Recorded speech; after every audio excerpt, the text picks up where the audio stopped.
Shalom, my friends. Come close. What I am about to share with you tonight is something most people in the modern world have completely forgotten. But Jewish families have quietly preserved this practice for thousands of years. And by the time this teaching is finished, you are going to understand why something sitting in your kitchen right now, something so ordinary you probably do not give it a second thought, has been considered one of the most spiritually powerful substances on earth since the days of the Torah itself. I am talking about salt. Before we go any further, I want to ask you something. Have you ever walked into a room in your own home and felt immediately heavy, drained, tense, for no reason you could explain? Like the space itself was working against you, against your peace, against your blessings. Drop a yes in the comments right now if that has ever happened to you. Because if it has, what I'm about to teach you is going to make complete sense of that feeling and give you the tool to change it starting tonight. And if you are new to this channel, welcome. Every week I bring teachings from the depths of Jewish wisdom and Kabbalistic tradition into your modern life in ways that are practical, grounded, and genuinely transformative. If that is what you are looking for, subscribe right now and turn on notifications so you never miss a teaching. Now, let us begin. Salt has been present at almost every defining moment of human civilization, not as a background player, as a central force. The ancient Egyptians used it in the mummification process, believing it had the power to preserve not just the physical body, but to ensure the safe passage of the soul into the next world.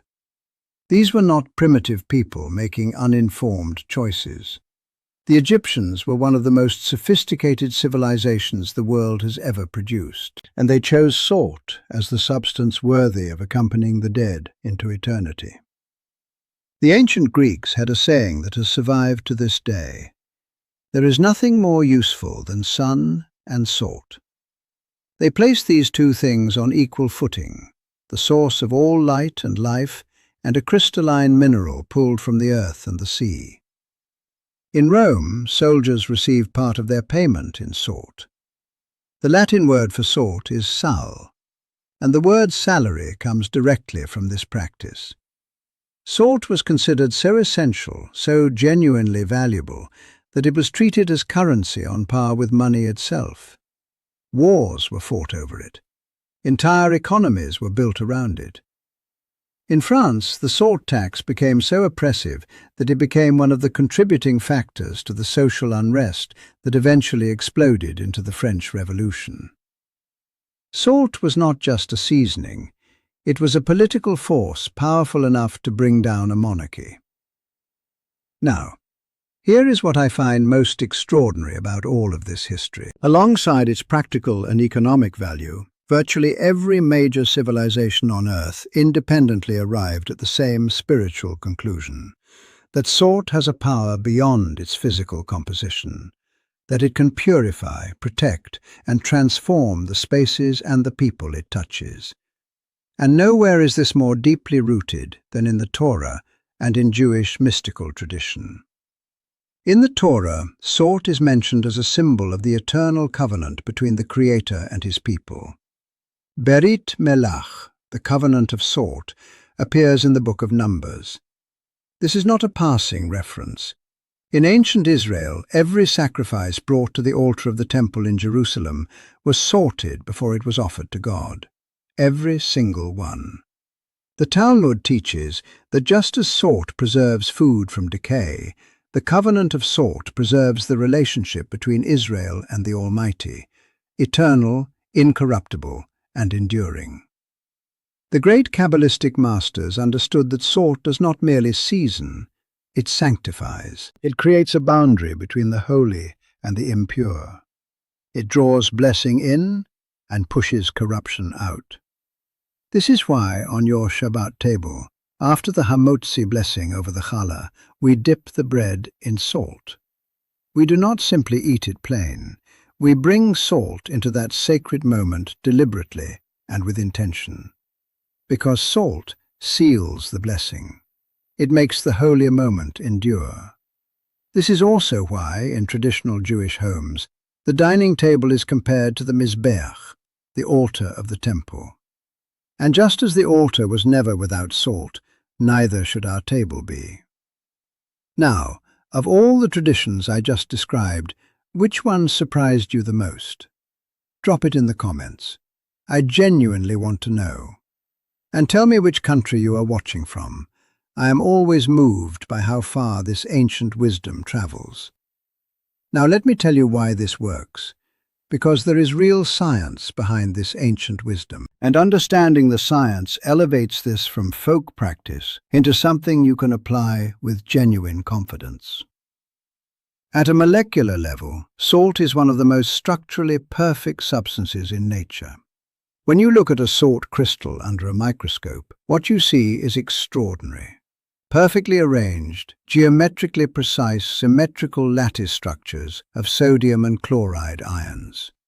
The structure is not random or approximate, it is mathematically exact. Every crystal, no matter how small, reflects the same perfect geometric arrangement at every scale. The Kabbalists call this hidden order the signature of divine wisdom embedded in the physical world. Modern scientists call it sacred geometry, the idea that certain mathematical patterns are fundamental to the architecture of reality itself, appearing in everything from the spiral of a nautilus shell to the branching of trees to the structure of galaxies. When salt dissolves in water, those perfectly structured crystals release something into the surrounding environment that researchers have been studying seriously since the 1930s. Negative ions. You have almost certainly experienced the effects of negative ions without knowing what you were feeling. Have you ever stood at the edge of the ocean, or near a waterfall, or stepped outside immediately after a rainstorm, and felt an immediate sense of calm and clarity wash over you? That feeling is largely produced by the high concentration of negative ions in those environments. And it is real, it is measurable, it is not your imagination. Numerous scientific studies have confirmed that negative ions increase the flow of oxygen to the brain, resulting in higher alertness, decreased mental fatigue, and significantly improved mood. They support the production of serotonin, the neurotransmitter most directly associated with happiness and emotional stability. They reduce airborne pathogens and irritants, which is why the air near the ocean feels not just emotionally refreshing, but physically cleaner and easier to breathe. Ancient cultures did not have the language to describe negative ions, but they experienced their effects, and they built entire spiritual traditions around what they consistently observed. The Torah recorded this wisdom, the Kabbalists preserved it, and now modern science is confirming it. If any of this is resonating with you, if you feel that connection between the ancient wisdom of our tradition and what modern science is now proving, share this video right now with someone in your life who always needs evidence before they believe something. Because this teaching has both the spiritual depth and the scientific grounding to meet even the most skeptical mind. Go ahead and share it now. You might be giving someone a practice that genuinely changes something in their life. Now, let me bring you to the practice itself. The specific method I am going to teach you is simple enough to do tonight, with things already in your home. But I want you to approach it with the same intentionality and kavanah, focused, sacred intention, that practitioners across thousands of years of Jewish wisdom brought to it. Because your intention is not a passive thing here, it is an active ingredient. The Baal Shem Tov taught that the outer act and the inner intention are inseparable. What you bring to a practice in your heart shapes what that practice does in your home. Here is what you need. A clear glass, not colored or frosted, but completely transparent, so you can observe what happens inside it. High-quality salt, sea salt, Himalayan pink salt, or rock salt, because they are less processed and retain more of their natural mineral structure and energetic properties. And clean water, filtered or spring water if available. Begin by finding a quiet moment. Take a few genuine breaths. Let the noise of your day settle. Fill your glass about 2/3 of the way with salt. Then fill it to the top with water. As you add the water, hold a clear intention in your mind. Say aloud, or in your heart, these words: Master of the universe, as this salt has purified your altar, as salt sealed your eternal covenant with your people, so let it purify this home. Let it draw blessing in and push heaviness out. Let this space be a vessel for your divine presence and for every blessing you have destined for this family. Then carry the glass slowly through your home, actually paying attention to how each space feels. You are looking for the area that feels heaviest, most tense, most stuck. A corner where conflict happens more than it should. A room where you always feel drained. A spot near the entrance where stress seems to pool and collect. Trust what you feel. Your soul is far more sensitive to the spiritual quality of a space than your conscious mind gives it credit for. That feeling of unease is information. That is where you place the glass. Set it down carefully and leave it completely undisturbed for 24 hours. Do not move it. Do not pick it up to check it. Let it work. When you return after 24 hours, observe the water carefully. If it is still crystal clear, that is good news. The space has been cleansed, or the energy there was already relatively clean. Pour the water away with a simple intention of release. If the water appears cloudy, murky, or discolored, do not be alarmed. This is not something to fear. It is information. The salt has been actively absorbing the heavier energy from that space. It has been working exactly as intended. Pour the old salt water down the drain. The energy it has absorbed needs to leave your home entirely. Do not reuse it. Prepare a fresh glass and repeat the process in the same spot every 24 to 48 hours until the water remains clear after a full day. That clarity is your signal that the space has been fully restored to a clean, supportive, energetic state. Subscribe to this channel right now if you have not yet, because what is coming in the weeks ahead goes even deeper into these ancient Kabbalistic tools for your home, your health, your relationships, and your finances. Click subscribe now so you do not miss a single teaching. Now let me share additional ways to bring salt's purifying power into your daily life. Because the glass method is the most powerful anchor, but it is not the only tool available to you.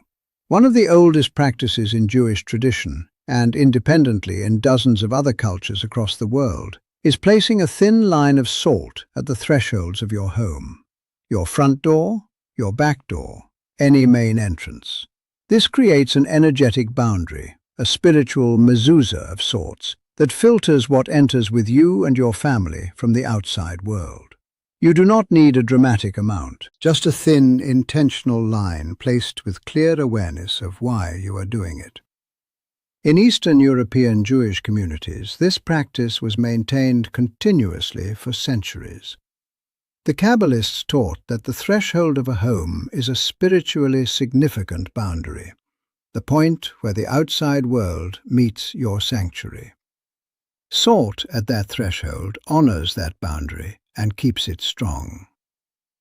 Another practice worth beginning is carrying a small pouch of salt with you. A small cloth bag with a tablespoon of Himalayan salt tucked into your bag or pocket provides a subtle but real personal energetic clarity throughout your day. When you are in environments that feel draining or heavy, the salt works quietly. When you return home, leave the pouch near the entrance and let whatever you carried in from the outside world be absorbed before it spreads through your living space. And if you have a corner of your home where you pray, where you study Torah, where you light Shabbat candles or sit in quiet reflection, place a small bowl of salt there. The Kabbalists taught that salt near a place of prayer deepens the quality of that connection. It grounds the space. It purifies the air. A Himalayan salt lamp in that space is even more powerful. combining the gentle warm light, the negative ions, and the purifying energy of salt into one continuously working tool for your inner life and your spiritual practice. Now, I want to say something important before we close. These practices work because of two things working together. The genuine ionic properties of salt, which are real and scientifically documented, and the human element of kavana, conscious, sincere intention, which is equally real, even if harder to measure in a laboratory. The Zohar teaches that the physical world and the spiritual world are mirrors of each other. When we act with intention in the physical, when we place salt with genuine prayer, with real desire for our homes to be sanctified, that intention reaches upward and draws blessing downward. This is the principle of Hishtadlut, human effort meeting divine grace. You bring what you can bring, and the Almighty meets you there. Over time, if you do this regularly, you will notice your home beginning to feel different in a way that is quiet but real and unmistakable. Lighter, calmer, more harmonious. Arguments will happen less and resolve more easily when they do. Sleep will improve. Your own sense of being in a space that is genuinely on your side, a true mikdash me'at, a small sanctuary, will deepen in a way you can feel even if you cannot fully put it into words. This is what the ancient masters were pointing toward all along.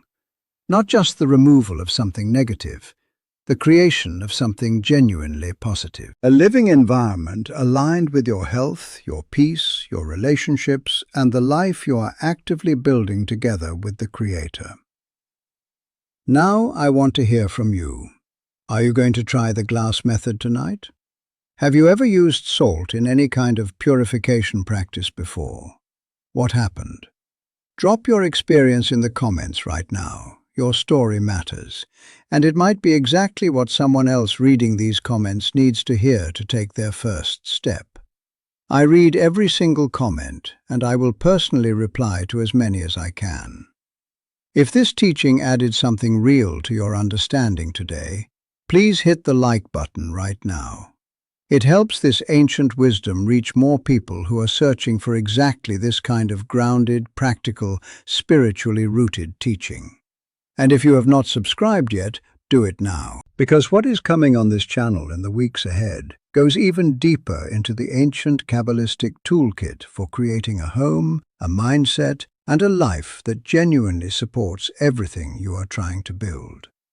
Before you go, think of one person in your life whose home feels heavy, whose life feels stuck, who has been carrying something they cannot quite name and cannot quite shake. Share this video with them today. You might be handing them a practice that shifts something real. One share, one moment of genuine generosity could change the quality of someone's daily life in a way that ripples outward for years. Do not underestimate that. Go now, find your glass, add your salt, fill it with water. Set your intention clearly and sincerely. Place it where it needs to go.